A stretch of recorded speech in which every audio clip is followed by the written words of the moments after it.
Acara ini bekerja sama dengan Ikatan Arsitektur Indonesia Jawa Barat. Kegiatan ini dapat memberikan kesempatan bagi mahasiswa untuk menyampaikan pandangan secara terbuka dalam bentuk kajian karya ilmiah skripsi. Kegiatan Skripsi Award ini bisa menjadi satu forum ya untuk berdiskusi, saling belajar. Berlandas pada teori pokoknya, saya berpendapat bahwa semakin banyak diagram yang saya buat menjadi dekorasi skripsi tesis akan membuat itu semakin hebat. Satu penelitian mengatakan bahwa bakteri tuberkulosis itu akan mati terkena sinar ultraviolet jika terpapar selama kurang lebih 10 sampai dengan 15 menit. Jadi betul-betul penting ya.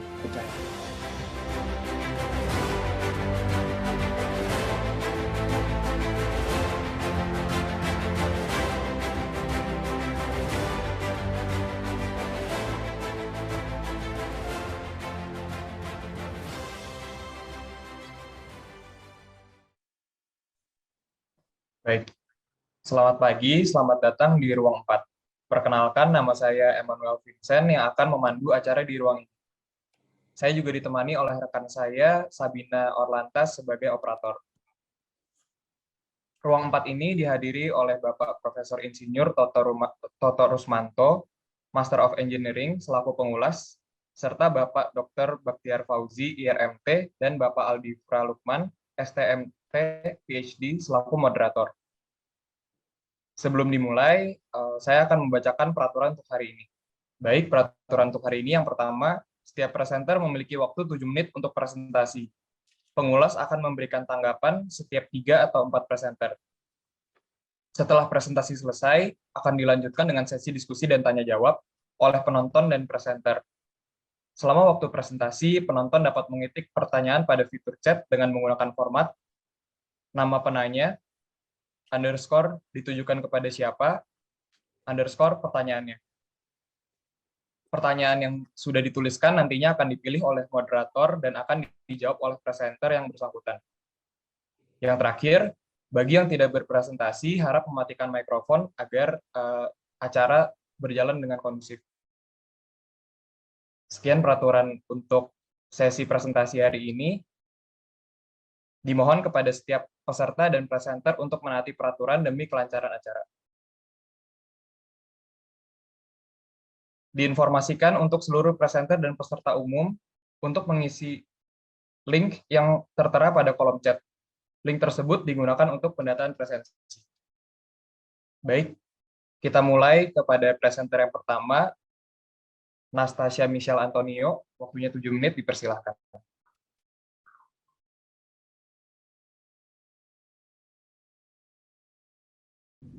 Selamat pagi, perkenalkan nama saya Nastasia Michelle. Hari ini saya akan mempresentasikan tentang hasil penelitian saya yang berjudul Kajian Feng Shui Aliran Bentuk dan 5 Elemen pada Klinik Kecantikan di Superskin Semarang. Dilihat dari latar belakangnya, secara sekilas, terjadi peningkatan nilai pasar dan konsumen di bidang kecantikan dan benua Asia ini menjadi konsumen terbanyak. Di Indonesia sendiri, perkembangannya itu mencapai 15%. Maka dari itu, banyak sekali klinik kecantikan yang bermunculan, salah satunya adalah Superskin Clinic di Semarang. Dari map ini dapat dilihat bahwa Superskin Fatmawati terletak di pusat kota dan di dekat kantor gubernur, sedangkan Superskin Fatmawati itu letaknya lebih jauh. Di Semarang, Superskin Clinic ini memiliki 2 cabang, yaitu Jalan Fatmawati yang selesai dibangun pada Maret 2016 dan di Jalan Fatmawati yang selesai dibangun pada Juni 2018. Superskin Klinik Fatmawati memiliki jumlah pengunjung yang lebih banyak baik sebelum pandemi maupun pada saat pandemi. Dari hal ini dapat diketahui bahwa Superskin Klinik ini tuh dimiliki oleh orang yang sama namun memiliki kondisi dan bentuk lahan yang berbeda, yaitu di Superskin Fatmawati memiliki bentuk trapesium dengan sedikit gebahan dan Jalan Fatmawati memiliki bentuk persegi panjang. Dengan hal ini saya menggunakan teori bentuk dan 5 elemen untuk meneliti objek studi. Untuk isunya adalah adanya perbedaan jumlah pengunjung di kedua tempat. Untuk pertanyaan penelitian saya yaitu bagaimana analisis Feng Shui aliran bentuk 5 elemen pada Superskin Clinic di Jalan Fatmawati dan di Fatmawati. Dilihat dari dasar teori, Feng Shui pada bisnis untuk klinik kecantikan termasuk bisnis elemen air. Ini adalah tabel sifat dan aspek dari kelima elemen. Ini adalah tabel konflik dan makna warna. Ini adalah definisi teori bentuk. Jadi teori bentuk itu mempertimbangkan lokasi dan orientasi bangunan. Ini adalah penyesuaian dengan masa kini, yaitu bagian utara diibaratkan sebagai belakang rumah, dan seterusnya. Ini adalah teori Mingtang Bright Hall. Jadi Bright Hall itu diterapkan pada bagian eksterior dan interior. Untuk eksteriornya itu merupakan area terbuka di depan bangunan, dan untuk interiornya adalah area yang berada setelah pintu utama. Fungsinya itu untuk mengumpulkan C sebelum dialirkan. Lalu untuk penerapan fungsi bentuk pada desain interior itu dapat dilihat dari denah, warna, bentuk ruang, peletakan tangga, sudut runcing, dan furniture. Dilihat dari analisisnya, ini adalah aspek-aspek yang saya teliti menggunakan aliran bentuk dan 5 elemen. Untuk skala mikronya, sisi kura-kura hitamnya ini tidak sesuai karena tidak terlindungi. Macan putihnya kurang sesuai karena sisi ini lebih tinggi dari naga hijau. Sisi naga hijaunya kurang sesuai karena lebih rendah dari sisi macan putih. Dan untuk burung phoenix merahnya sudah sesuai. Dilihat dari skala makronya, sisi macan putih ini sudah sesuai karena walaupun Bandung Juara memiliki ketinggian 3 lantai dan struktur tanahnya itu lebih tinggi, namun tetap tidak setinggi sisi naga hijau. Sedangkan untuk sisi naga hijaunya sesuai karena walaupun struktur tanah lebih rendah, namun terdapat rumah sakit mata CEC yang memiliki ketinggian 6 lantai. Untuk sisi burung phoenix merahnya sudah sesuai, namun untuk sisi kura-kura hitamnya tidak sesuai karena tidak terlindungi. Berikut adalah potongan areanya. Untuk keramaian lingkungan dan bentuk jalan Pamular sini itu besar dan ramai sehingga bagus untuk bisnis. Selain itu bangunan ini juga menerima hawa rezeki dari 2 arah, yaitu dari Jalan Pamular dan Pemuda Semoro, sehingga baik. Tidak ada bangunan yang memberikan efek negatif. Elemen di sekitar gerbang utama tidak mengganggu aliran C, namun pada gerbang sekunder menghalangi pandangan dari luar ke bangunan. Untuk bentuk lahannya itu trapesium dengan modifikasi kotak pada kiri bawah bangunan sehingga baik. Untuk bright hall eksteriornya baik karena terdapat area terbuka dan luas pada depan bangunan untuk lahan parkir. Bright hall interiornya juga baik karena terdapat area resepsionis yang cukup luas dan mendapat cahaya matahari. Untuk sirkulasi interiornya itu setara dengan jarum jam sehingga tidak sesuai dengan prinsip feng shui. Namun untuk area karyawannya sesuai karena berlawanan arah dengan jarum jam. Untuk struktur bangunannya itu terdapat kolom yang menonjol sehingga kurang baik karena menyebabkan saji. Untuk balok tidak diekspos sehingga baik. Untuk analisis supersiklonik Fatmawati berdasarkan formasi 4 binatang langit, untuk sisi kura-kura hitamnya tidak sesuai karena tidak terlindungi. Untuk macan putihnya sesuai karena sisi ini lebih rendah dari naga hijau. Sisi naga hijaunya juga sesuai. Sisi burung phoenix juga sesuai. Untuk keramaian lingkungan dan bentuk jalan Fatmawati ini cukup besar dan ramai, sehingga bagus untuk bisnis. Untuk bangunan sekitarnya tidak ada bangunan yang memberikan efek negatif. Elemen di sekitar gerbang utama tidak mengganggu aliran C. Bentuk lahannya itu mengecil ke belakang, sehingga kurang baik. Untuk bright hall eksteriornya tidak sebaik Pamular sih karena terdapat lahan parkir yang cukup sempit. Begitu juga dengan bright hall interiornya, area tunggu ini tidak terlalu besar, penuh dengan perincian dan cahaya masuk tidak terlalu banyak, sehingga kurang maksimal. Untuk sirkulasi interior, mayoritas berlawanan dengan arah jarum jam, sehingga sesuai dengan prinsip feng shui, namun untuk daerah karyawan tidak sesuai karena searah dengan jarum jam. Struktur bangunannya terdapat kolom yang menonjol sehingga tidak baik, namun untuk balok tertutup oleh plafon sehingga sesuai dengan prinsip feng shui. Untuk analisis 5 elemen lingkungan sekitar bangunan Pamular sih, terdapat 1 sektor yang tidak harmonis dan 7 sektor yang harmonis. Dari selubung bangunannya dapat diketahui timur laut, utara, barat laut, dan barat memiliki hubungan yang harmonis namun tidak seimbang. Untuk interiornya terdapat 12 ruang yang harmonis, 5 ruang yang harmonis dan seimbang, dan tidak ada ruang yang tidak harmonis. Untuk analisis 5 elemen lingkungan sekitar bangunan Fatmawati, terdapat 1 sektor yang tidak harmonis, 7 sektor yang harmonis. Untuk selubung bangunannya, barat laut memiliki hubungan yang harmonis namun tidak seimbang, sedangkan barat harmonis dan seimbang. Untuk interior terdapat 13 ruang yang harmonis, 1 ruang yang tidak harmonis, dan 6 ruang yang harmonis dan seimbang. Dari hasil penelitian dapat diketahui bahwa Superscheme Pamular memiliki hasil yang lebih sesuai dengan teori bentuk dan 5 elemen. Superscheme Pamular memiliki jumlah pengunjung yang lebih banyak baik sebelum COVID maupun pada masa pandemi ini. Dengan adanya penelitian ini dapat diketahui bahwa feng shui bisa menjadi salah satu faktor yang mempengaruhi jumlah pengunjung di suatu bangunan. Untuk saran, dapat ditambahkan elemen-elemen sehingga sesuai dengan teori 4 formasi hewan langit dan 5 elemen yang dapat menyelesaikan konflik atau memperlemah elemen yang menghancurkan. Sekian presentasi dari saya. Apabila ada yang mau ditanyakan, dapat langsung menghubungi saya. Terima kasih atas perhatiannya. Baik, terima kasih untuk presenter Nastasia Michelle untuk presentasinya. Kita lanjutkan kepada presentasi yang ketiga, kepada presenter Fafian Muhammad Rifki, waktunya 7 menit, dipersilakan.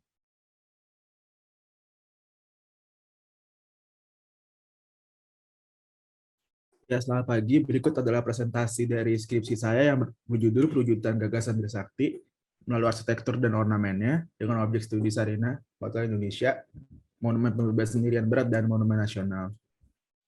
Nah, jadi gagasan Trisakti sendiri merupakan sebuah gagasan politik pada periode pemerintahan Orde Lama, demokrasi terpimpin. Gagasan sendiri adalah berdiri di kaki sendiri. Nah, isinya itu adalah Indonesia yang berdaulat secara politik, mandiri secara ekonomi, dan berkepribadian secara berbudaya. Dan arsitektur adalah salah satu cara buat menyampaikan gagasan ini agar dapat dimengerti dan dimengerti sebagai bahasa visual. Jadi gagasan Trisakti itu sebagai form of identity dari arsitektur politik dari identitas nasional berdasarkan teori Lawrence Field tahun 1992 dalam buku Arsitektur Power and National Identity. Jadi ada pertanyaan penelitiannya adalah bagaimana perwujudan gagasan Trisakti melalui arsitektur dan ornamennya. Nah, jadi itu penelitiannya untuk mengetahui aspek-aspek apa yang mencerminkan gagasan Trisakti. Jadi ini adalah kerangka konseptual dengan intinya tuh hubungan antara teori arsitektur, ornamen, dan sejarah yang berupa gagasan. Nah, jadi bagaimana cara menyampaikannya itu adalah keterkaitan dari arsitektur dan ornamen. Jadi antara objek yang lebih besar dan objek pelengkap yang lebih kecil, besar dan kecil yang harmonis. Jadi arsitekturnya sendiri itu sebagai ponomeler tempat penanda dengan dasar teori arsitektur, ada arsitektur gen sculptural object dari Ashihara, dan arsitektur itu juga memiliki latar belakang peristiwa ini dari Gideon. Dan ornamen simbol itu adalah estetik elemen yang dapat melengkapi pesan pada arsitektur. Ini dari Aryo Sunario tahun 2009.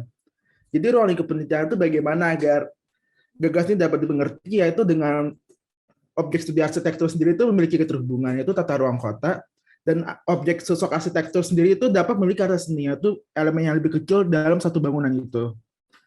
Nah, jadi kurang lebih ruang lingkupnya juga yang akan dibahas ada keterkaitan tata ruang kota dengan sosok arsitektur, lalu adalah keterkaitan sosok arsitektur dan karya seninya. Jadi pertama-tama saya membahas tata ruang kota dulu dan hubungannya arsitektur. Jadi itu tata ruang kota adalah sebuah Grand Menlo Soekarno, bagaimana beliau menunjukkan show window dari Indonesia itu sendiri. Jadi gedungnya itu sangat besar, skala yang sangat besar, serta skulptural juga. Nah, jadi itu tata ruang kota juga merupakan keterhubungan dari objek-objek studi sendiri ini. Ini adalah bagian kedudukannya pada kota itu sendiri. Selanjutnya, nah jadi itu semua itu terhubung gitu, kurang lebih seperti itu. Lalu ya selanjutnya dibahas bagaimana hubungan sosok arsitektur dan karya seni. Jadi ini dijelaskan tipologinya itu cukup berbeda-beda. Ada yang monumen dan bangunan publik. Jadi ada skala nasional dan skala kota. Kurang lebih seperti itu.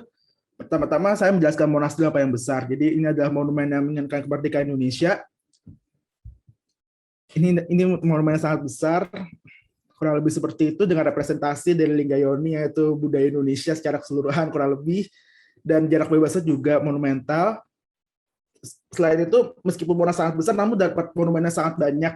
Kayak seperti ada pucuk Monas yang tadi sudah dijelaskan. Lalu ada patung-patung kecil sayangnya tidak berlanjut sampai dengan peresmian karena perbedaan periode pemerintahan. Lalu selanjutnya adalah kemerdekaan tidak lengkap tanpa adanya Papua gitu. Jadi Papua dari Belanda. Jadi pemerintahan Indonesia saat itu juga membuat monumen untuk merayakan bebasnya Papua dari Belanda. Jadi itu menempati monumen Belanda yang sudah ada. Dan itu tuh isinya tuh patung sosialis yang kayak bilang, oh ini tuh Indonesia bebas gitu. Kurang lebih seperti itu, dan ada hubungan dengan Monas. Lalu ini adalah representasi mandiri secara ekonomi, yaitu Sarina. Jadi Sarina itu adalah bagaimana menunjukkan kalau Indonesia itu memihak pada ekonomi rakyat Indonesia. Namanya tuh dari Sarina, pembantu Soekarno. Dan di sini juga ada relief yang baru ditemukan pada saat renovasi Sarina, kurang lebih tahun lalu. Isinya itu adalah ornamen sosialis yang konon yang bikin tuh Traveling Rekla, jadi pernah dihilangkan. Terakhir itu adalah bagaimana representasi berbudaya Indonesia. Jadi daripada bikin hotel yang mewah gitu, gimana caranya Soekarno bisa membuat hotel sebagai wajah muka Indonesia dengan budaya-budaya yang sudah ada. Jadi nggak perlu mewah-mewah banget, tapi budaya sendiri itu udah mewah gitu. Bagaimana representasi dalam arsitekturnya? Jadi ada sosoknya sendiri gitu juga unik, ada yang berbentuk kubah, ada yang bentuk melengkung, ada yang bentuk tinggi, dan ornamen-ornamen berupa karya seninya itu juga sangat banyak. Ada yang berupa mozaik, lukisan, patung, ataupun dan lain-lain yang sayangnya tidak ditemukan, namun seharusnya lebih banyak. Nah, jadi bagaimana representasinya? Tadi kan sudah disebutkan gitu, kok ada yang seluruhnya ada cuma satu gagasannya.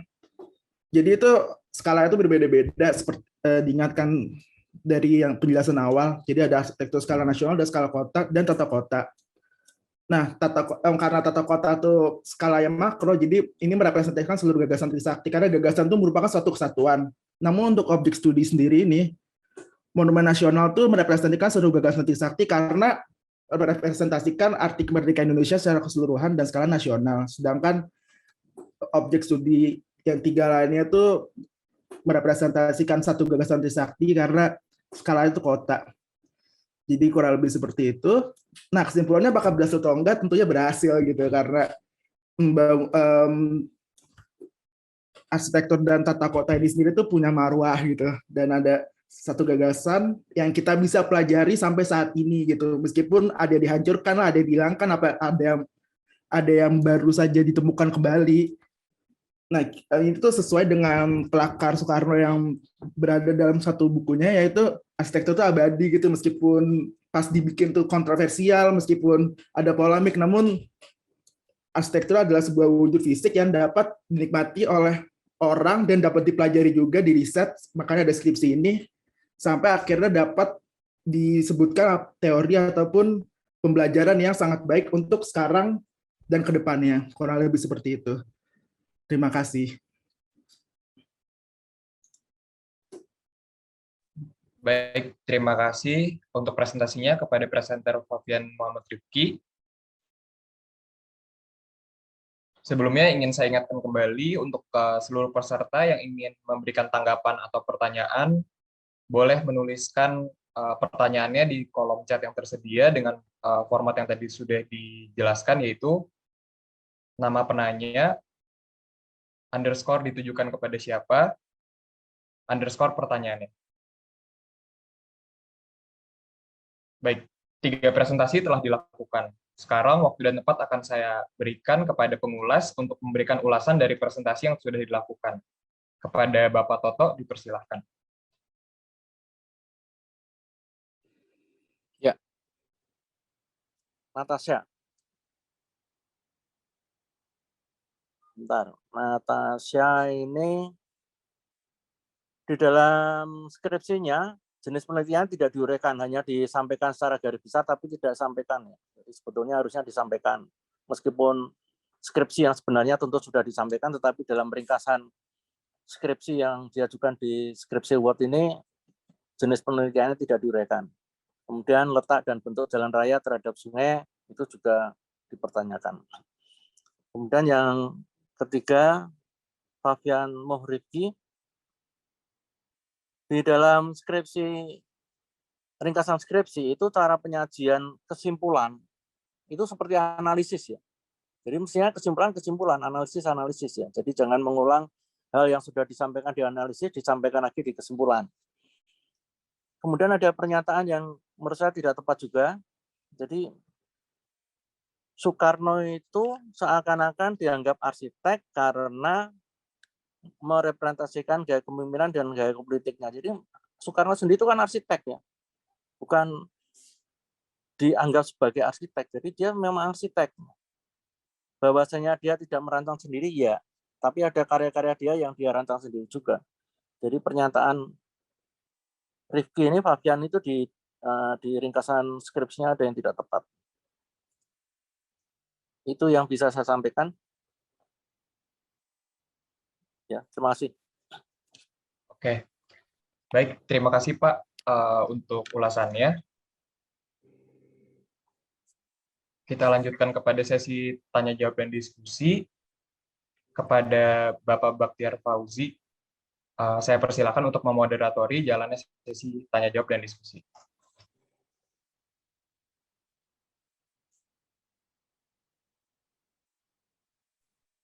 Baik, terima kasih Saudara Vincent ya. Ini tadi yang menyampaikan paparan ada 3 ya, barangkali. Pertama tentang tektonika, mungkin tidak hadir ya, tapi paling tidak sudah dipresentasikan.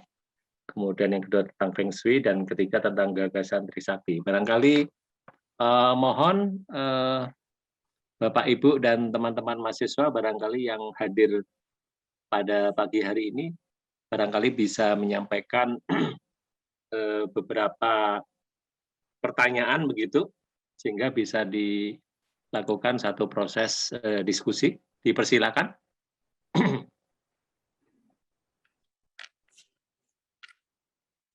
Silakan. Nah ini kalau tidak ada, barangkali ini ada beberapa catatan pertanyaan ya yang mungkin barangkali bisa disampaikan ya, sehingga mungkin di sini bisa disajikan dan syukur-syukur ada diskusinya begitu ya. Mungkin yang pertama di sini kebetulan Saudara Natasha kan ada ya, mungkin barangkali bisa saya coba bacakan di sini. Apa saja yang menjadi pertimbangan dalam memilih klinik Super Skin sebagai objek penelitian Feng Shui. Jadi saya pikir kurang lebih mungkin bisa berikan satu argumentasi ya, atau alasan dasar pertimbangannya. Mungkin dipersilahkan Saudara Natasha. Terima kasih. Ya, selamat pagi. Terima kasih untuk pertanyaannya. Jadi alasan saya, pertimbangan saya untuk memilih klinik Super Skin, klinik ini tuh untuk awalnya saya memang pengennya fokusnya antara di kegiatan bangunan yang menyelenggarakan kegiatan yang berhubungan dengan Feng Shui, seperti kayak ketenangan gitu-gitu. Nah, klinik ini salah satunya. Terus lalu setelah saya minta data-datanya dan saya survei, ternyata di klinik Super Skin ini tuh ada isu dan masalahnya, yaitu kan kedua tempat ini dimiliki oleh orang yang sama, namun jumlah pengunjungnya itu kan berbeda. Nah, setelah saya telah lebih lanjut lagi, ternyata emang ada perbedaan di bentuk lahannya yang menurut teori Feng Shui itu emang dapat mempengaruhi jumlah pengunjungnya, gitu sebenarnya. Apakah menjawab? Oke. Barangkali mungkin Bapak, Ibu, dan teman-teman mahasiswa barangkali cukup untuk jawabannya, atau mungkin bisa ditanggapi kalau ada. Kalau tidak ada, mungkin saya coba lanjutkan untuk yang kedua ya. Terima kasih Natasha ya. Kemudian yang kedua ini ada pertanyaan untuk Fabian ya, Saudara Fabian. Saya coba bacakan di sini. Salah satu nilai yang terkandung pada gagasan Trisakti milik Soekarno adalah berdaulat secara politik. Nah, bagaimana perwujudan nilai politik tersebut pada objek studi? Jadi saya pikir gagasan dan bagaimana representasi dari gagasan itu terhadap bangunannya ya. Mungkin dipersilakan Saudara Fabian untuk menjelaskan. Terima kasih. Oke, makasih Pak. Jadi kalau misalnya di penelitian saya tuh ada yang namanya tuh objek secara makro keseluruhan dan objek spesifik gitu. Jadi untuk keseluruhan tuh sebenarnya gagasan Trisakti itu gagasan politik karena apa ya, Soekarno sebagai kepala negara, sebagai arsitek tuh memiliki satu mungkin retorika gitu, satu bahasan yang membuat bangunan itu bisa disebutkan secara politik. Contohnya tuh adalah Sarinah gitu. Sarinah kok bangunan itu bisa membuat harga barang tuh menjadi stabil, terus hotel Indonesia kok tiba-tiba menjadi satu wajah Indonesia gitu-gitu. Jadi itu gagasan Trisakti ada politik. Namun kalau untuk objek studi itu sendiri, yang sangat paling merepresentasikan gagasan politik itu adalah Monumen Pembebasan Irian Barat. Jadi dari sosoknya juga dari latar belakang pembuatannya juga. Jadi kan Monumen Pembebasan Irian Barat itu sebenarnya menandakan bagaimana Indonesia itu bebas dari Belanda gitu. Jadi Indonesia bebas dari Belanda secara keseluruhan, kan yang terakhir bebas itu adalah Irian Barat.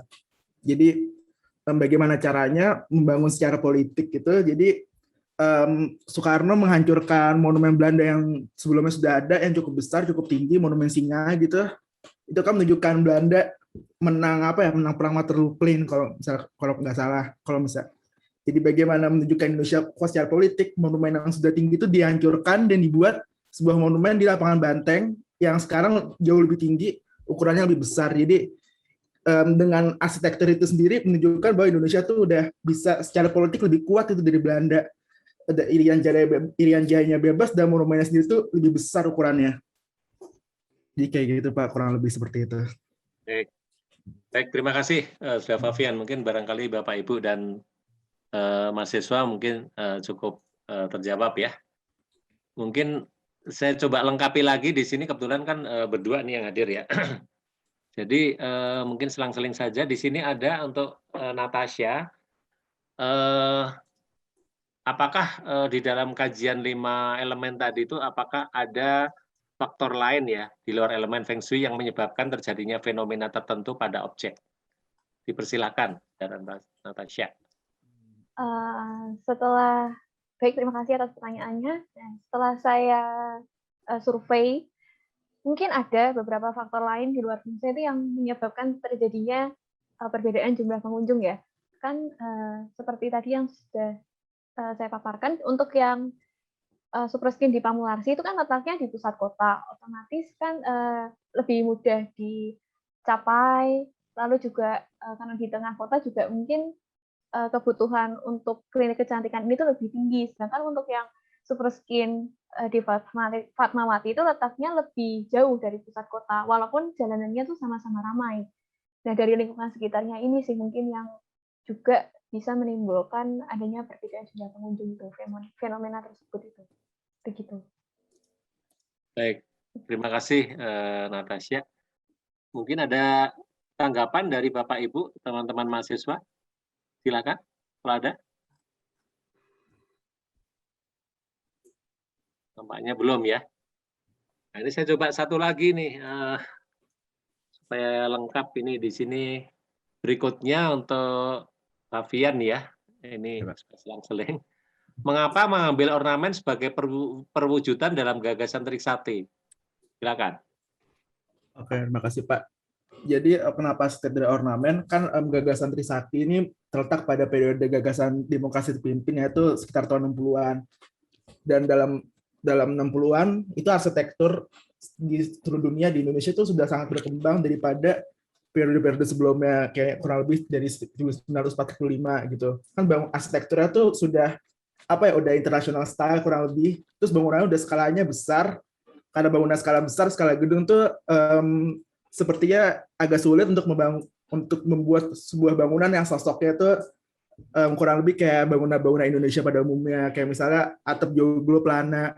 Jadi bagaimana agar meskipun bangunannya itu arsitekturnya modern, international style, bangunannya tinggi, beton, tapi tetap menunjukkan kurang lebih keindonesiaannya gitu, apa Indonesia ditunjukkan. Jadi beliau membuat kombinasi arsitektur dan ornamennya itu sendiri tuh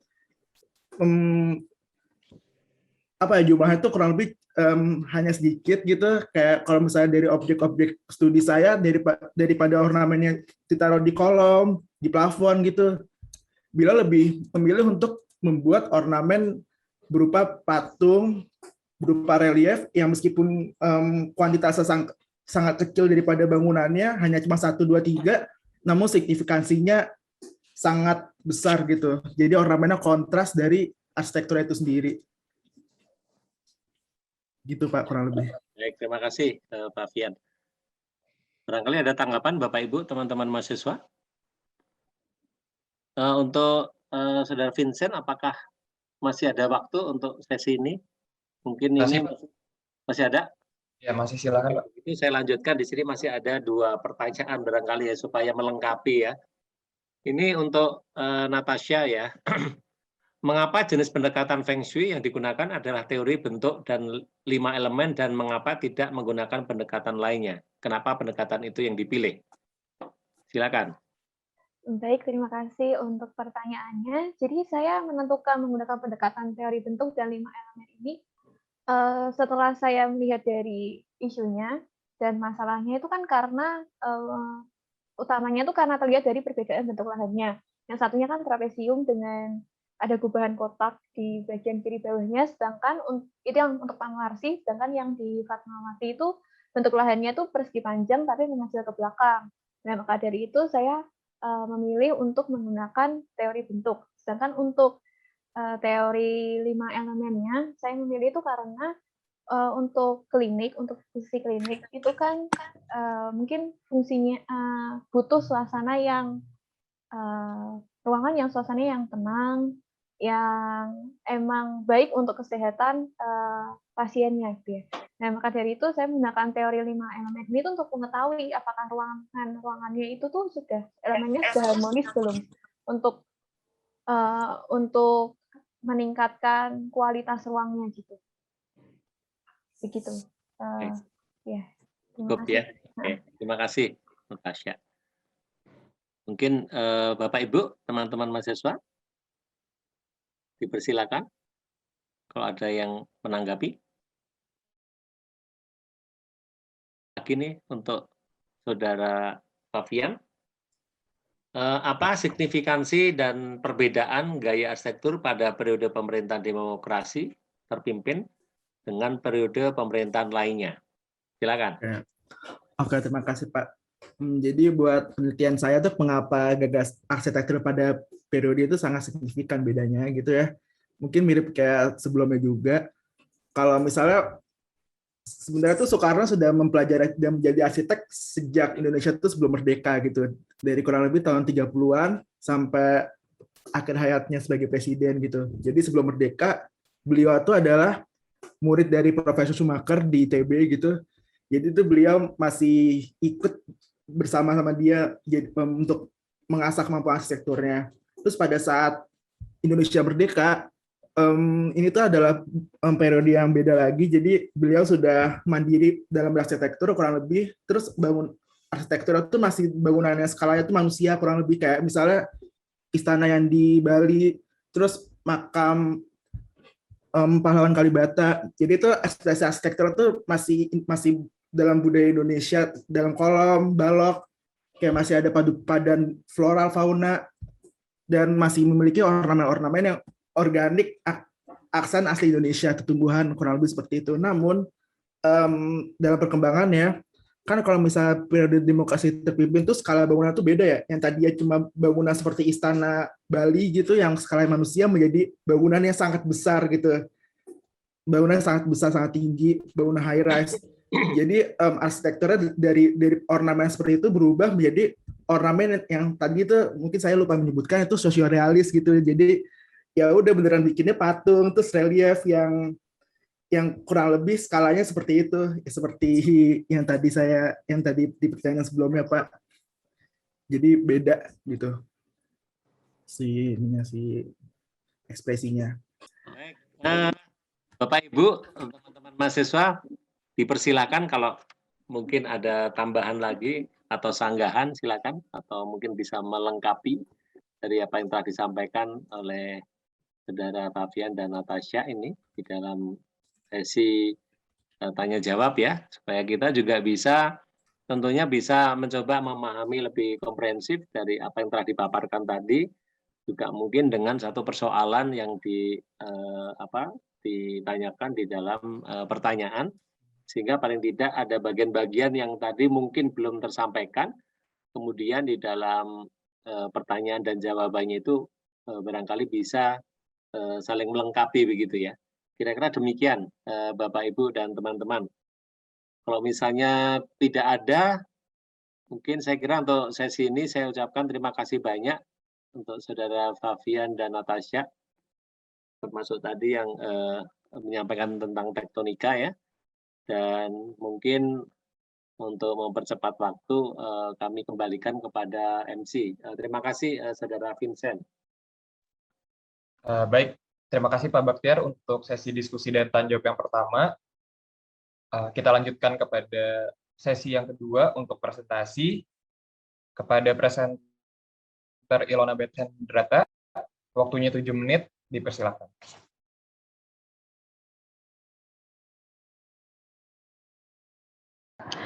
Selamat siang Bapak Ibu, saya Ilona Beatrix Hendrata. Judul penelitian skripsi saya adalah Perwujudan Gagasan Complexity and Contradiction in Architecture oleh Robert Venturi pada Arsitektur Puri Agung Karangasem Bali. Kita masuk ke pendahuluan. Berikut adalah diagram alur waktu. Pada tahun 1896, Puri Agung Karangasem Bali dibangun. Tahun 1962, Robert Venturi mencetuskan pandangannya dalam buku Complexity and Contradiction in Architecture. Terdapat selang waktu lebih dari 60 tahun sejak Puri Agung Karangasem dibangun sampai saat Venturi menerbitkan bukunya. Kenapa memilih Bali? Bali memiliki kebudayaan yang kuat dan terjaga meskipun menerima pengaruh budaya dari luar, dilihat dari arsitekturnya. Puri Agung Karangasem sebagai arsitektur Bali yang dibangun di abad ke-19 itu menerima pengaruh budaya dari luar, diduga menerapkan paham arsitektur postmodern. Kenapa menjadikan buku Venturi sebagai acuan? Venturi adalah salah satu arsitek pertama yang mempertanyakan premis gerakan modern dengan menerbitkan buku tersebut pada tahun 1962. Dikatakan buku ini mungkin adalah buku paling berpengaruh yang ditulis oleh seorang arsitek yang berpraktik dalam 100 tahun terakhir setelah buku karya Le Corbusier berjudul Towards a New Architecture. Penelitian meninjau arsitektur Puri Agung Karangasem Bali dari tata ruang dan massa, sosok bangunan, ornamentasi, dan material dari arsitektur Bali, Cina, dan kolonial dilihat dari kacamata Venturi melalui 8 aspek dalam buku Complexity and Contradiction in Architecture. Ini adalah objek studi Puri Agung Karangasem Bali. Berikut massa yang terdapat pada Puri Agung Karangasem. Pada Nista Mandala terdapat Bancingah, Kawularoban, Keramen. Pada Madya Mandala terdapat Balai Penjagaan, Balai Kambang, Gedong Tua. Pada Utama Mandala terdapat Gedong Maskerdam, Balai Pemendesan, Balai Pewedaan, Pemerajan Agung, Kediaman Keluarga, dan Jontel. Pertanyaan penelitian yang pertama, langgam arsitektur apa yang mempengaruhi tata massa, tata ruang, sosok bangunan, ornamen, dan material di Puri Agung Karangasem dan bagaimana pengaruhnya? Dari tata massa, Puri Agung Karangasem memiliki sumbu barat timur atau Kanginkau. Tata massa asimetri, walau pada bagian Bancingah memiliki kesimetrisan. Hierarki dibagi berdasarkan zona Trimandala, bagian paling privat di belakang. Terdapat anomali pada Pemerajan dan Jontel. Tata ruang Gedong Maskerdam mengikuti arsitektur kolonial Indisch Empire. Dan asimetri, ada ruang tengah terhubung ke kamar dan teras depan dan belakang, terdapat teras depan dan belakang, area service terpisah dari area utama, terdapat teras keliling. Sosok bangunan. Candi Kurung mirip dengan pagoda Cina dari masa dinasti Tang, bercampur dengan material dan ornamen arsitektur Bali. Sosok Gedong Maskerdam adalah perpaduan arsitektur Indisch Empire dan arsitektur Saren Agung Bali. Sosok pintu dari arah Keramen mirip dengan sosok gerbang Cina. Ini adalah gerbang Danau Taming. Sosok Balai Cina juga mirip arsitektur Cina. Berikut ornamen berdasarkan langgam yang mempengaruhinya. Saya cepat saja ya. Material yang dominan untuk struktur dan non-struktural adalah kayu. Terdapat hybrid teknologi beton dari budaya barat untuk kolom struktur dan teknologi beton cetak untuk ornamen. Terdapat penggunaan material besi untuk elemen non-struktural. Pertanyaan penelitian yang kedua, gagasan postmodern complexity and contradiction in architecture dari Robert Venturi apa saja yang terlihat pada arsitektur Puri Agung Karangasem Bali? Bagaimana penerapannya? Berikut 8 aspek dalam gagasan Venturi yang akan dibahas. Ambiguitas, ini puri atau pura? Puri Agung Karangasem mengikuti tata massa Bali Trimandala menurut narasumber dan jurnal. Tata massa Trimandala umumnya digunakan pada bangunan peribadatan atau pura. Untuk tempat tinggal, terutama kasta tinggi, terutama puri, memakai sangga mandala. Puri Agung Karangasem tidak terletak di perempatan agung atau Catuspate seperti umumnya Puri Bali. Contohnya Puri Agung Gianyar, Puri Ubud, Puri Kendran. Ambiguitas pada sosok bangunan Candi Kurung. Tidak mengikuti umumnya gerbang di Bali. Pada area luar kompleks menuju Nista Mandala dan Nista Mandala menuju Madya Mandala biasanya berupa candi bentar. Nah, ini sosok bangunan malah mirip dengan pagoda Cina dari dinasti Tang. Both end mempengaruhi tata massa. Puri mengadopsi tata massa Bali Trimandala secara umum, tapi tata ruang pada Gedong Maskerdam mengadopsi arsitektur kolonial Indisch Empire.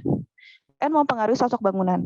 Sosok yang merupakan campuran beberapa langgam. Misalnya bangunan Candi Kurung yang mirip arsitektur Cina secara bentuk, tapi material bata merah dan ornamen Bali. Terdapat relung yang berisi arca Ganesha khas arsitektur Hindu. Ada masa yang mengambil sosok bangunan tradisional Bali.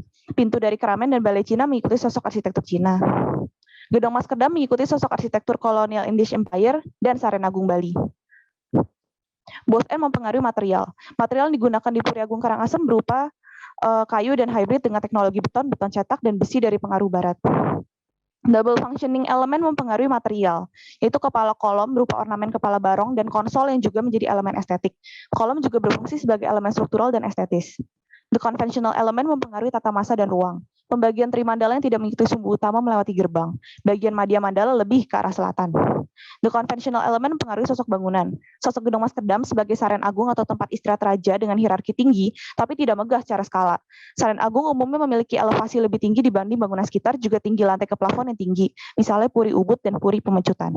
The conventional element mempengaruhi ornamentasi. Gedung Maskerdam memiliki denah dan sosok bangunan yang simetris. Terdapat jendela kamar yang simetris secara posisi, tapi berbeda ornamen. Contradiction adapted mempengaruhi material. Terdapat pada ark di gedung Maskerdam dan Balai Kambang. Ark adalah elemen struktur pada zaman klasik, tapi begitu keystone dihilangkan, hanya sekedar menjadi elemen estetik saja. Contradiction juxtapose mempengaruhi tata masa dan ruang. Pemerajaan Agung sebagai area paling sakral di Bali seharusnya berada di Kajak Angin, tapi sekarang berada di Kelot Kangin. Jontel sebagai tempat tinggal keluarga kerajaan seharusnya berada di bagian inti kerajaan di zona utama Mandala, tapi sekarang berada di sisi Nista Mandala. The inside and the outside. Dari luar, Puri Agung Karangasem terlihat seperti puri biasa dengan dinding penyengker dari bata merah. Kemungkinan orang akan menyadari Candi Kurung mirip dengan pagoda Cina, tapi tidak terlihat unsur arsitektur kolonial. Begitu masuk ke dalam, baru terlihat. The obligation towards the difficult hole. Terdapat banyak unsur dan langgam di arsitektur Puri Agung Karangasem. Perbedaan disatukan dengan penggunaan material yang tetap memakai bata merah dan ukiran batu khas Bali. Juga pada setiap masa terdapat ornamen Cina yang serupa. Atap juga memiliki ornamen dan sosok yang sama. Kesimpulannya, arsitektur Puri Agung Karangasem dipengaruhi oleh langgam arsitektur tradisional Bali, Cina, dan kolonial. Semua gagasan complexity and contradiction in architecture Robert Venturi dapat ditemukan mempengaruhi Puri Agung Karangasem Bali. Berikut adalah tabel kesimpulan. Afterthought-nya adalah kontradiksi dan kompleksitas yang dibahas oleh Venturi juga memiliki konsep yang diterapkan oleh falsafah desa Kalopatre di Bali, di mana masyarakat Bali menempatkan diri sesuai dengan waktu dan kondisi yang ada dan bisa menerima perubahan, menghasilkan arsitektur hybrid dari segi tata masa. Lalu dari hasil penelitian juga menunjukkan meskipun arsitektur Bali memiliki patokan dan falsafah sendiri, tapi tidak selalu mengikuti persis atau fleksibel. Ini sesuai dengan gagasan Venturi conventional element, contradiction adapted, dan contradiction juxtaposed. Lalu terakhir ditemukan banyak anomali pada arsitektur Puri Agung Karangasem, yang mana menurut Venturi, anomali adalah sesuatu yang normal dalam arsitektur postmodern. Demikian presentasi saya, untuk perhatiannya saya ucapkan terima kasih. Baik. Terima kasih kepada presenter Ilona Beatrix. Kita lanjutkan kepada presenter selanjutnya, kepada Kevin Christovan, dipersilakan.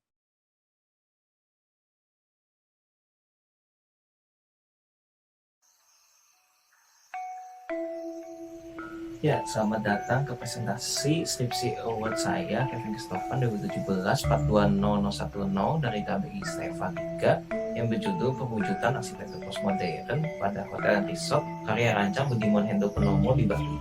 Pertama-tama yang akan dibahas dalam presentasi ini adalah latar belakang objek studi, rumusan masalah, implementasi teori analisis dan sintesis, kesimpulan, renungan, dan saran. Pertama-tama dimulai dulu dari latar belakangnya, yaitu Bali merupakan salah satu daerah di Indonesia yang mempunyai budaya tradisional Bali yang tergolong sakral. Budaya tradisional Bali terdiri dari bermacam kebiasaan yang terkait dengan masyarakat Bali itu sendiri. Salah satu dari budaya tradisional Bali yang paling tampak secara fisik adalah arsitektur tradisional Bali. Arsitektur tradisional Bali identik dengan pakem pemahaman lokal yang kuat yang sudah diterapkan dari abad ke-8.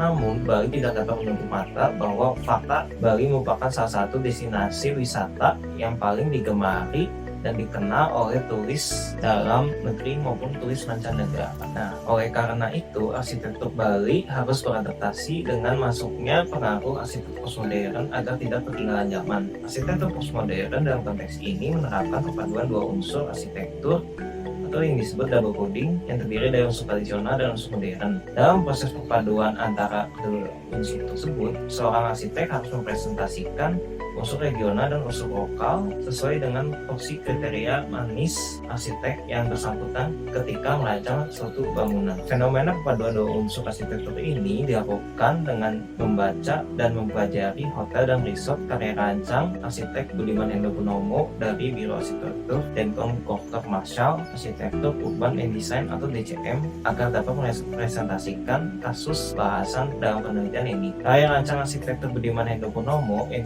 dijadikan dijadikan sebagai kasus studi pada objek studi diantaranya Maya Ubud Hotel and Resort yang berdiri pada tahun 1991, Maya Sanno Hotel and Resort dari 2010 sampai 2014, dan yang ketiga adalah The Apple Park yang PSG Bali 2014 sampai 2019. Objek studi ini dipilih untuk merepresentasikan di mana arsitektur postmodern dalam kurun waktu tertentu. Ini adalah objek studinya Maya Ubud Hotel and Resort, Maya Sanno Hotel and Resort, dan The Apple Park yang PSG Nusa Dua. Dalam rumusan masalah, tahapan apa saja yang dikerjakan dalam skripsi ini, yaitu ada gaya bahasa arsitektur postmodernnya apa, wujud arsitektur postmodern, dan ideologi arsitektur postmodern yang diterapkan pada karya rancang beliau. Dari ketiga rumusan masalah timbullah pertanyaan penelitian sebagai berikut. Berikut adalah kerangka pemikirannya. Kita masuk ke implementasi teori, analisis, dan sintesis. Yang pertama adalah gaya bahasa arsitektur postmodern. Kita ngambil dari teorinya Charles. Gaya bahasanya itu ada hybrid expression, complexity, variable space and surface, organic, and applied ornament, conventional and abstract form, metaphor, symbolic, semiotic articulation, eclectic, historical reference, and profimor. Teori gaya bahasa arsitektur postmodern dari Charles itu diimplementasikan dengan menggunakan tabel analisis sebagai berikut. Dari tabel analisis yang dijelaskan tadi didapatkan bahwa tata ruang dan masa sekaligus sosok bangunan pada karya rancang arsitektur beliau didapatkan bahwa hijau ini berarti terdapat gaya bahasa arsitektur postmodern pada ketiga karya beliau. Sintesis satu ini didapatkan adalah di mana menggunakan gaya bahasa arsitektur postmodern pada karya rancang Hotel and Resort. Yang kedua, kita bahas wujud arsitektur postmodernnya. Kalau dari Charles sendiri itu ada 6, yaitu historicism, certificalism, neo-colonialism, urbanism, metafor, metafisik, dan postmodern space. Pertama dari dia pakai misi dulu, identifikasi konsep rancangannya itu apa.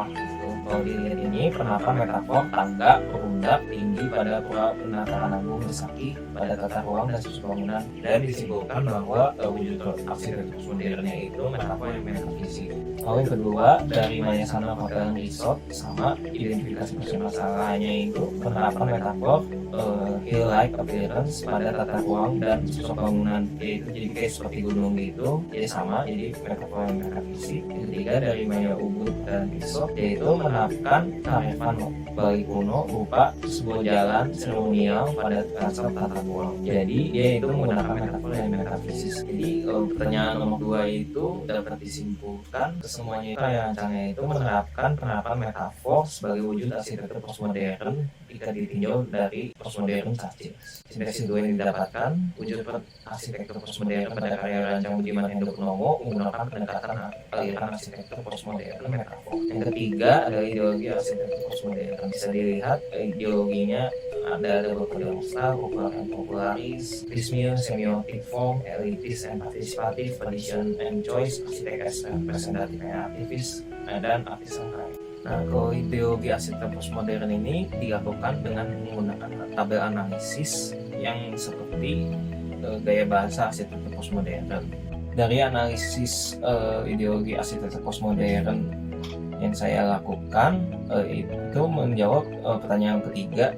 Dari hasil tabel di atas itu, ideologi rancangan arsitektur postmodern yang ditetapkan beliau itu merupakan perpaduan rancangan pemahaman ganda yang fleksibel dan tidak terlihat oleh suatu pakem tertentu dengan pengambilan suatu nilai simbolik terhadap konteks dan tempat rancangan yang terbentuk dari modul-modul kecil yang terintegrasi satu sama lain sesuai dengan kriteria implementasi Budiman Hendro Purnomo antar unsur tradisional dan unsur umum. Nah, sintesis saya itu ideologi semiotic form menjadi pedoman utama di samping double coding, popular, pluralis, elitis, and partisipatif, piecemeal, dan tradisional and choice. Kesimpulan yang dapat diambil itu, Budiman Hendro Purnomo itu menggunakan pendekatan aliran arsitektur metafor dengan desain yang simbolis dan spesial pada setiap hotel and resortnya sehingga menghasilkan desain tata masa dan sosok bangunan yang belum pernah ada di lingkungan sekitarnya. Namun hal ini belum sah dianggap sebagai pemikiran beliau karena hanya ditinjau dari tipologi bangunan hotel and resort dan masih banyak lagi tipologi bangunan yang lain. Kandungan efektor yang dapat saya sampaikan adalah penting untuk peningkatan level arsitektur Nusantara yang tidak sekedar penempelan ornamen dan menerapkan pendekatan mendalam pada karya rancang arsitektur. Sekian, terima kasih. Baik, terima kasih kepada presenter Kevin Christovan untuk presentasinya. Baik, demikian presentasi yang terakhir di sesi 2 presentasi ini. Baik, saya ingatkan kembali untuk peserta yang ingin memberikan tanggapan atau pertanyaan, bisa mengetik pertanyaannya pada fitur chat dengan format nama penanya, underscore ditujukan kepada siapa, underscore pertanyaannya. Kita lanjutkan kepada sesi ulasan, kepada Bapak Totok, dipersilahkan. Yang Ilona. Jadi di penulisan daftar pustaka itu keliru ya. Jadi mestinya ada aturannya yang harus ditaati, itu di skripsinya tidak tepat, tidak benar. Kemudian mestinya ada pengantar yang menjelaskan mengenai hubungan atau kecurigaan hubungan antara arsitektur Cina dan arsitektur kolonial yang diterapkan pada puri tersebut. Itu di skripsinya, ringkasan skripsinya tidak ditampilkan, tapi tiba-tiba kemudian dijelaskan tentang hal tersebut. Kemudian juga yang kelima, Mas Kevin, itu tadi ketika menyampaikan ada hal yang tidak tepat, yang dikatakan bahwa postmodern itu melibatkan dua unsur modern dan lokal. Ini saya kira perlu hati-hati karena modern plus lokal itu ketemunya regionalisme ya. Jadi meskipun maksudnya menjelaskan mengenai dua hal yang berbeda, tapi tidak tepat di dalam penyampaian, meskipun di dalam skripsinya sudah betul. Kemudian yang Mbak Afi ini dalam 5 kriteria, kualitas topografi tapak, konteks lingkungan, faktor alam, struktur tektonik, kemudian konsep taktil, itu yang konsep taktil tidak dijelaskan itu ya, di skripsinya. Itu aja, terima kasih. Baik, terima kasih Pak Toto untuk ulasannya. Kita lanjutkan ke sesi tanya jawab dan diskusi kepada Bapak Aldi. Saya persilakan untuk memoderatori jalannya sesi tanya jawab dan diskusi. Terima kasih Vincent. Pertama-tama terima kasih kepada semua presenter pada sesi kedua ya. Ilona, Kevin, dan juga Afi, meskipun tadi Afi tidak bisa hadir hari ini ya, diwakili oleh videonya. Dan juga terima kasih kepada Prof. Toto atas masukan-masukannya, dan juga terima kasih kepada panitia dan Pak Bahtiar atas kesempatannya untuk saya menjadi moderator pada sesi kedua ini. Saya akan mulai dengan diskusi tanya jawab. Ini sudah ada pertanyaan dari Alicia ya kepada Ilona. Tolong jelaskan mengenai Pamerajan Agung dan mengapa Pamerajan Agung tidak berada di sisi Kajak Angin Puri Agung Karangasem. Nah, mungkin silakan kepada Ilona untuk menanggapi pertanyaan ini. Terima kasih. Baik, terima kasih untuk pertanyaannya. Jadi Karangasem itu sebenarnya memiliki beberapa kompleks puri, dari yang paling tua sampai yang paling muda. Puri Agung Karangasem ini sendiri adalah yang paling muda. Sebelum Puri Agung Karangasem dibangun, udah ada yang namanya Puri Medura. Kalau di denah tadi itu yang warnanya putih yang di sisi selatan kompleks. Nah, Pamerajan Agung ini sudah dibangun dari masa Puri Medura ini.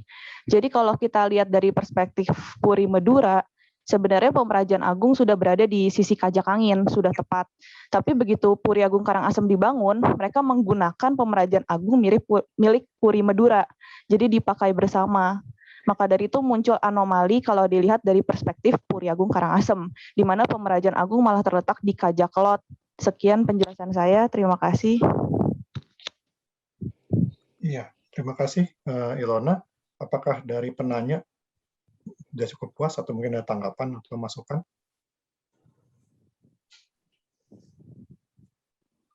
Mungkin tidak ada ya, mungkin cukup puas tampaknya. Terima kasih. Terima kasih. Oke, terima kasih Ilona. Pertanyaan berikutnya diajukan kepada Kevin ya. Mungkin tadi seperti Pak Bahtiar, saya juga akan selang-seling. Apa yang menjadi ciri dari arsitektur pasca modern terhadap arsitektur DCM? Mungkin nanti ini penanyanya bisa mengkonfirmasi juga lebih jauh apakah ini arsitektur DCM secara umum atau memang yang dibahas oleh Kevin saja gitu ya, hotel dan resort. silakan mungkin pada Kevin untuk menanggapi pertanyaan ini, silakan. Oke, mungkin saya coba jawab dari bahasan saya hotel and resort aja ya. Jadi karyanya karya DCM yang hotel and resort. Kalau menurut penelitian saya sih, ciri khas dari arsitektur postmodern yang diterapkan oleh Budiman Hendro Purnomo itu, yaitu menggunakan pendekatan aliran arsitektur postmodern metafor dan metafisis seperti yang saya tadi jelaskan. Namun dia itu ideologinya itu simbolis dan spesial pada setiap hotel dan resort sehingga menghasilkan desain tata masa dan sosok bangunan yang belum pernah ada di lingkungan sekitarnya. Gitu sih, menurut saya gitu. Ya, terima kasih Kevin. Mungkin dari penanya, apakah sudah mau cukup menjawab, atau mungkin masih penasaran atau ada tanggapan atau masukan tadi terkait jawaban Kevin?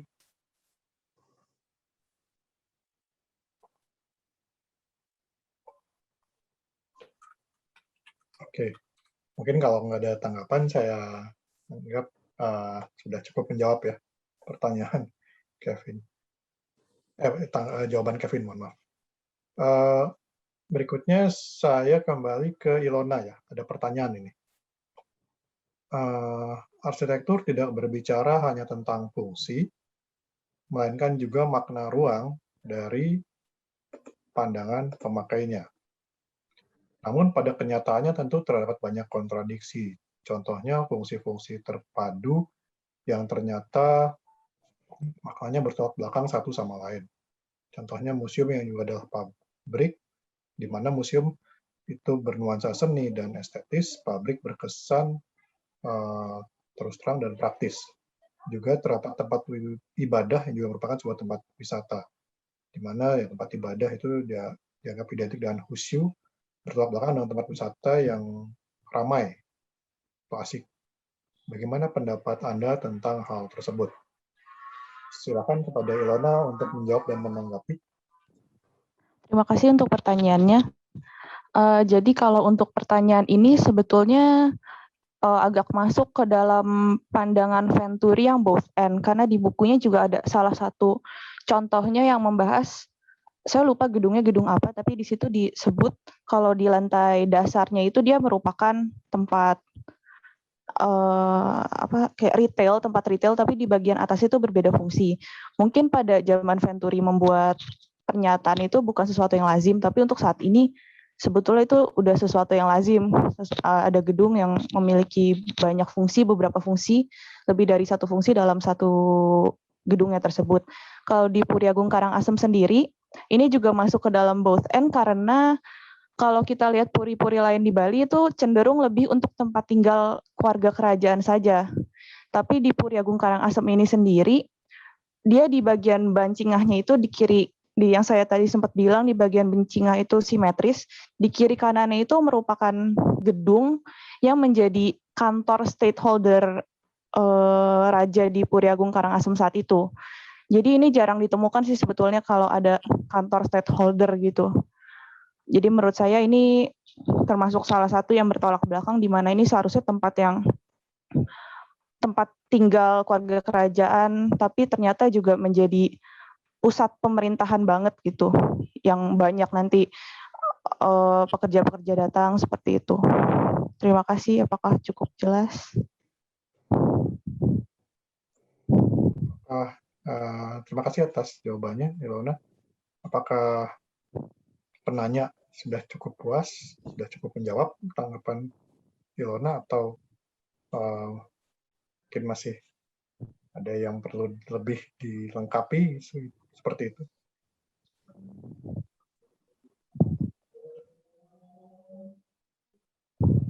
Mungkin kalau nggak ada, saya anggap sudah menjawab ya.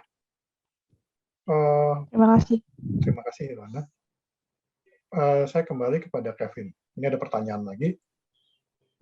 Bagaimana posisi penerapan arsitektur postmodern pada karya Budiman Hendro Purnomo bila dikaitkan terhadap arsitektur Nusantara? Seperti itu, silakan pada Kevin untuk menanggapi. Oke, mungkin posisi penerapan arsitektur postmodernnya itu, dia itu posisinya itu di seperti tadi melalui pendekatan arsitektur postmodern metafor and metafisis ya.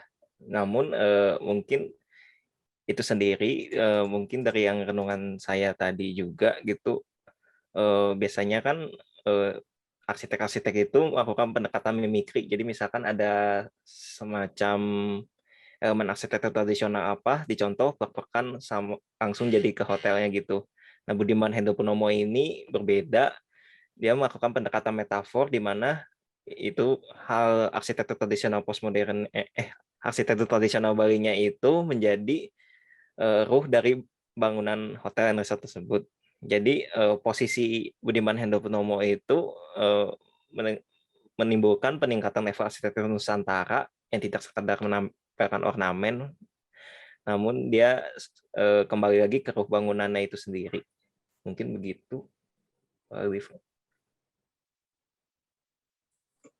Terima kasih, Kevin. Apakah kepada penanya, apakah sudah cukup menjawab apa yang disampaikan oleh Kevin?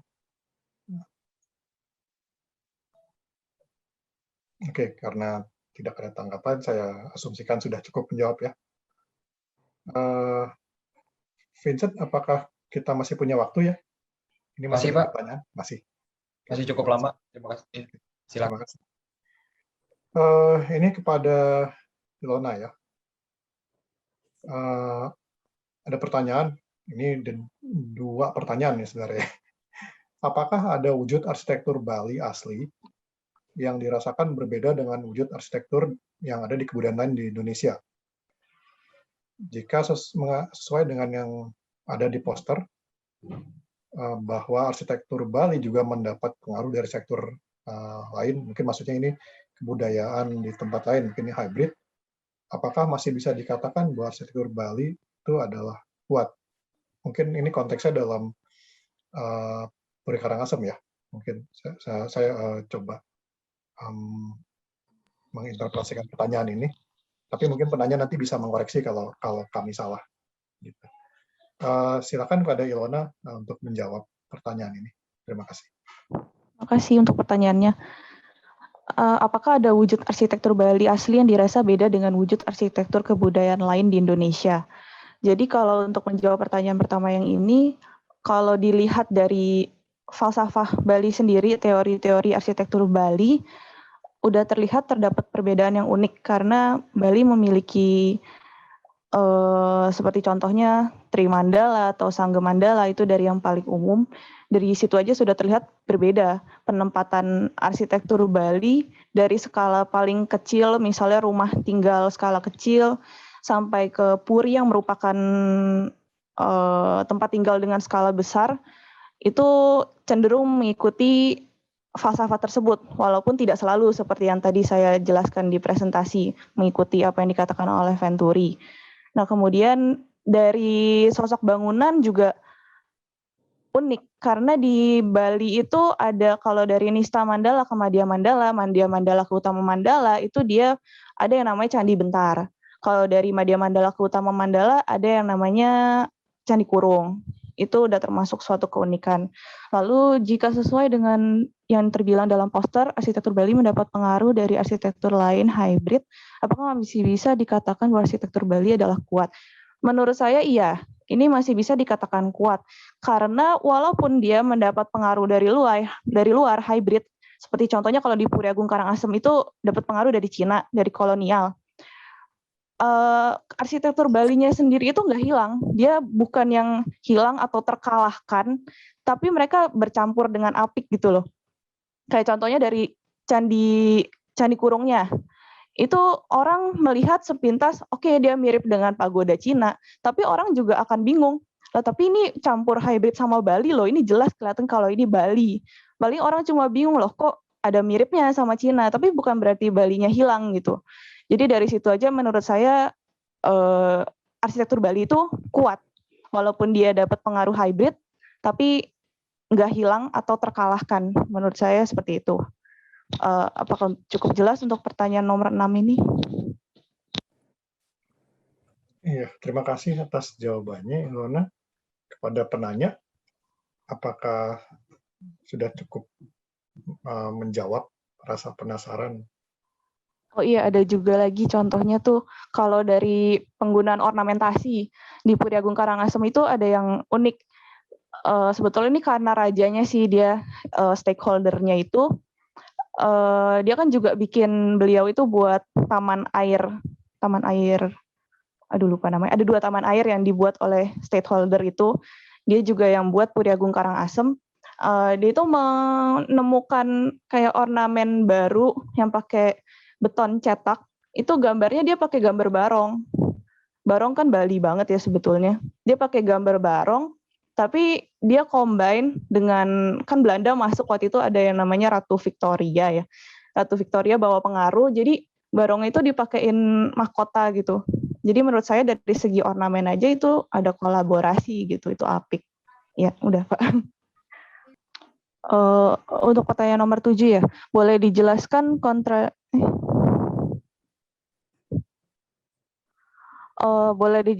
contradiction adapted dan contradiction juxtaposed itu apa dan perbedaannya di mana? Pak Aldifranya hilang ya?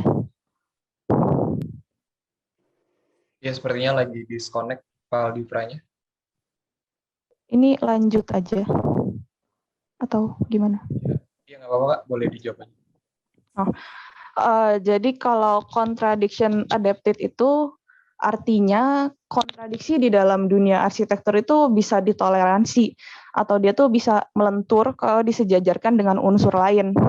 Jadi konsep utamanya itu ada kebebasan berimprovisasi, ada unsur berlawanan yang tuh bisa melentur terhadap unsur lain.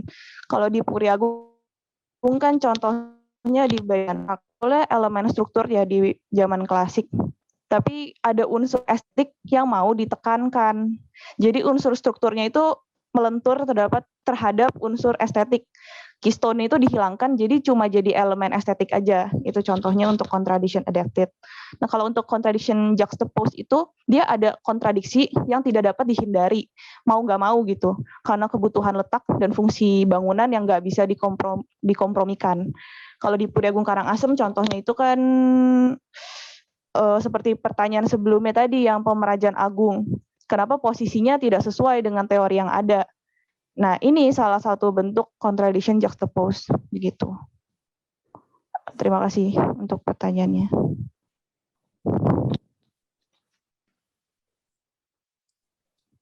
Baik, sepertinya Pak Aldinya tadi disconnect dan belum kembali. Mungkin sebelumnya ada tanggapan dulu dari penanya soal nomor 7.